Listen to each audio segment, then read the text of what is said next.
तो चलिए सीधे मुद्दे पर आते हैं। ये जो 3 नाम हैं, NSRI, McD, PE ratio, share बाजार की दुनिया में मतलब हर जगह सुनाई देते हैं। हर जगह, टीवी पर, वेबसाइट्स पर, दोस्तों की बातचीत में। लेकिन ज्यादातर लोगों के लिए ये किसी विदेशी भाषा के शब्दों जैसे हैं। बिल्कुल। आज हमारे पास जो स्रोत सामग्री है वो एक शुरुआती गाइड है और हमारा मिशन बिल्कुल साफ है, इन मुश्किल लगने वाले शब्दों के पीछे छिपे राज को खोलना। हम ये समझने की कोशिश करेंगे कि किसी स्टॉक को समझना एक जासूसी के काम जैसा क्यों है। जासूसी, ये तो दिलचस्प लग रहा है। हाँ, कैसे? आप सोचिए, एक अच्छा जासूस किसी केस को सुलझाने के लिए क्या करता है? सबूत इकट्ठा करता है, अलग अलग एंगल से जांच करता है। बिल्कुल ठीक वैसे ही ये 3 इंडिकेटर हमारे जासूसी के 3 सबसे जरूरी औजार है। अच्छा।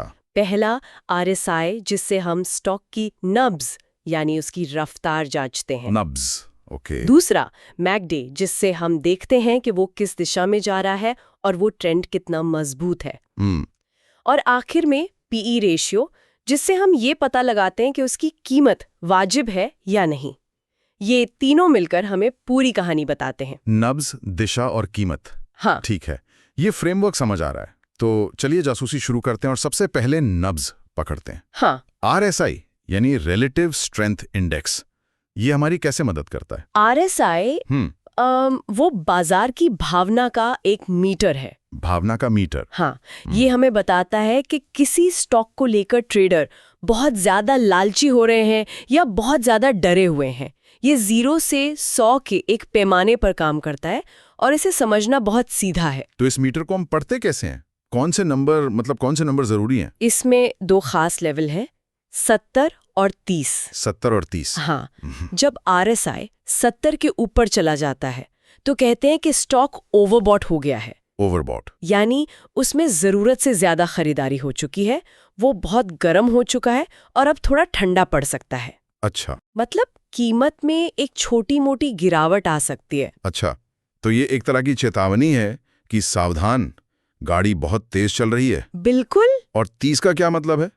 ठीक इसका उल्टा, जब RSI 30 के नीचे चला जाता है तो कहते हैं कि स्टॉक ओवरसोल्ड हो गया है। ओवरसोल्ड मतलब लोगों ने डर के मारे उसे जरूरत से ज्यादा बेच दिया है।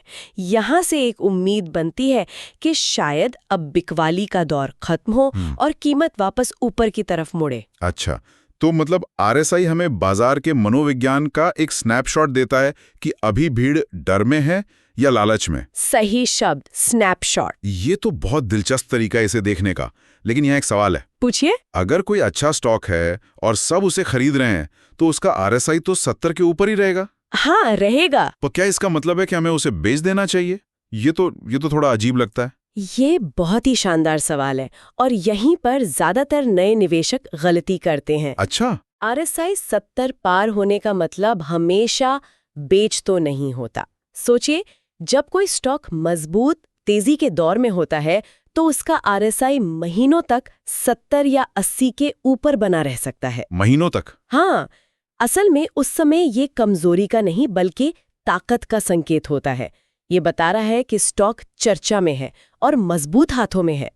इसे बेचने का संकेत मानने से पहले हमें ट्रेंड की मजबूती को भी देखना पड़ता है। RSI एक थर्मामीटर की तरह है। ये बताता है कि बुखार है, लेकिन ये नहीं बताता कि बुखार क्यों है या कितना गंभीर है। वाह, ये तो पूरी सोच ही बदल देने वाली बात है। तो RSI सिर्फ एक छोटी सी चेतावनी है, फाइनल फैसला नहीं। बिल्कुल ठीक है, तो हमने स्टॉक की नब्ज तो देख ली और हमें पता चला कि वो तेज चल रही है। लेकिन क्या ये तेजी 1-2 दिन की है या फिर ये एक लंबे मजबूत ट्रेंड का हिस्सा है? यानी अगर हम जूम आउट करके बड़ी तस्वीर देखें तो क्या दिखेगा?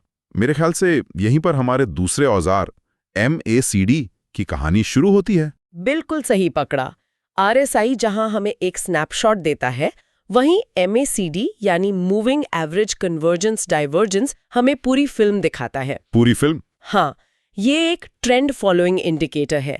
इसका काम बाजार के बड़े रुझान को पहचानना और ये बताना है कि उस रुझान में ताकत है या वो अब कमजोर पड़ रहा है। इसके नाम में मूविंग एवरेज है। ये सुनने में थोड़ा तकनीकी लगता है। क्या इसे समझने का कोई आसान तरीका है? हाँ बिल्कुल, इसको ना एक मजेदार तरीके से समझते हैं। सोचिए, समंदर में 2 तरह की नावें हैं। ओके। एक छोटी तेज रफ्तार वाली स्पीड बोट है जो हर लहर के साथ तुरंत अपनी दिशा बदल लेती है। ये है हमारा 12 दिन का मूविंग एवरेज। ठीक है, स्पीड बोट। और दूसरी तरफ एक बड़ा भारी जहाज है जो धीरे धीरे और स्थिरता से मुड़ता है। ये है हमारा 26 दिन का मूविंग एवरेज। स्पीड बोट और जहाज, ठीक है, ये मजेदार है। तो फिर MACD क्या है?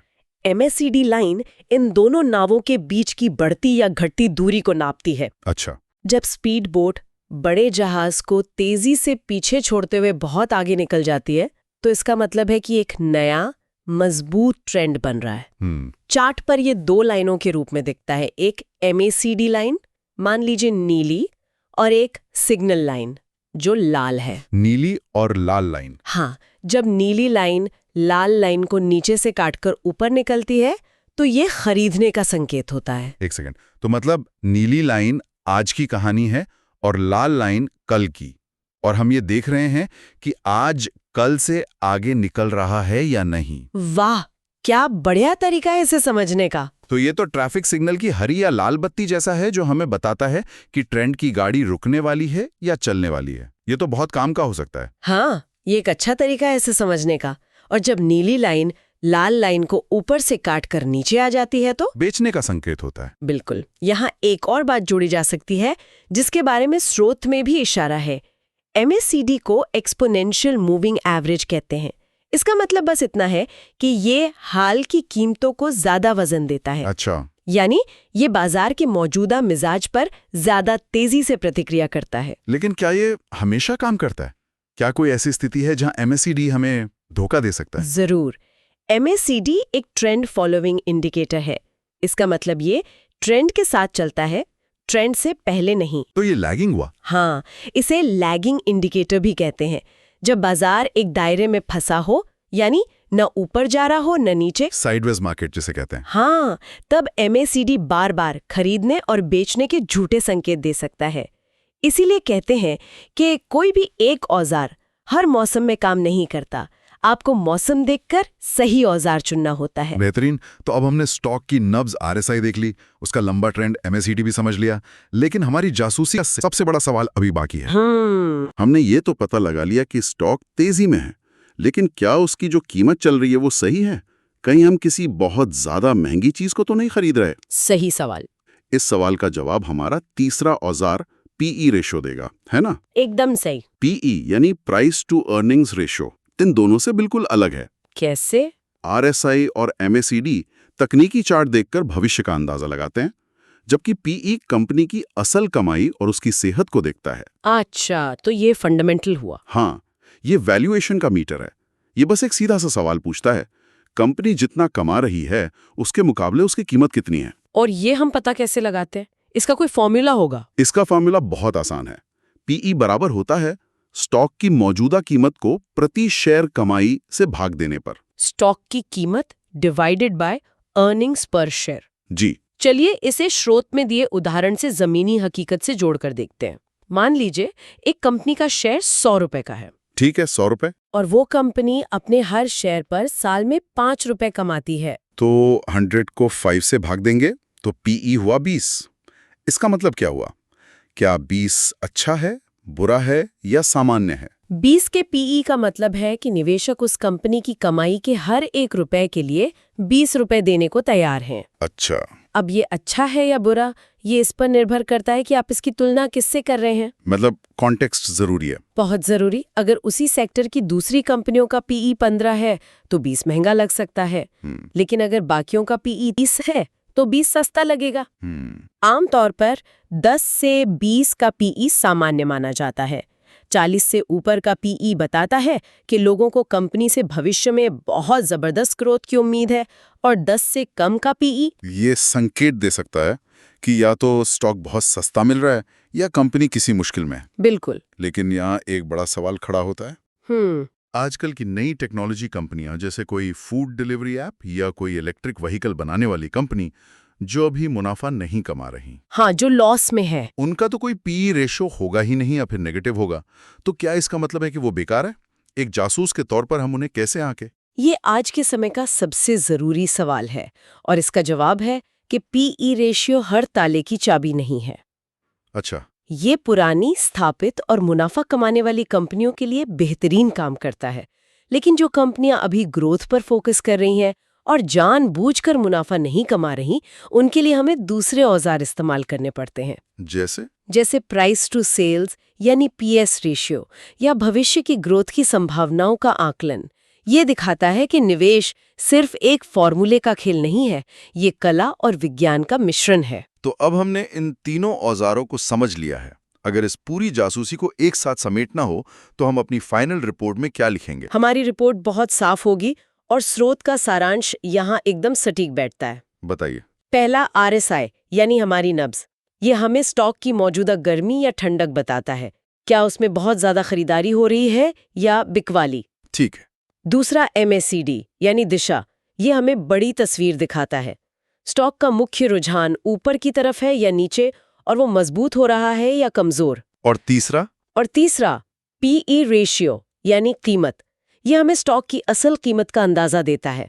क्या हम उसकी कमाई के हिसाब से सही दाम चुका रहे हैं? नब्ज, दिशा और कीमत, गति, ट्रेंड और मूल्य। हाँ। तो आज की इस बातचीत के बाद ये साफ है कि ये सिर्फ मुश्किल शब्द नहीं है, बल्कि ये बाजार की कहानी को पढ़ने और समझने के बहुत शक्तिशाली औजार हैं। बिल्कुल। एक बताता है कि गाड़ी कितनी तेज चल रही है, दूसरा बताता है कि गाड़ी किस हाईवे पर है, और तीसरा बताता है कि क्या गाड़ी की कीमत सही लगाई गई है। यहाँ एक आखिरी लेकिन सबसे जरूरी बात जोड़ना चाहूंगी। हाँ, जरूर। एक अच्छा डॉक्टर सिर्फ नब्ज देखकर फैसला नहीं लेता, वो ब्लड प्रेशर भी देखता है, रिपोर्ट भी पढ़ता है और फिर कोई दवा लिखता है। सही बात है। ठीक उसी तरह एक समझदार निवेशक किसी एक इंडिकेटर पर आंख बंद करके भरोसा नहीं करता। आरएसआई कह रहा है ओवरबॉट, लेकिन एमएसीडी एक मजबूत अपट्रेंड दिखा रहा है और पीई रेशियो भी ठीक ठाक है।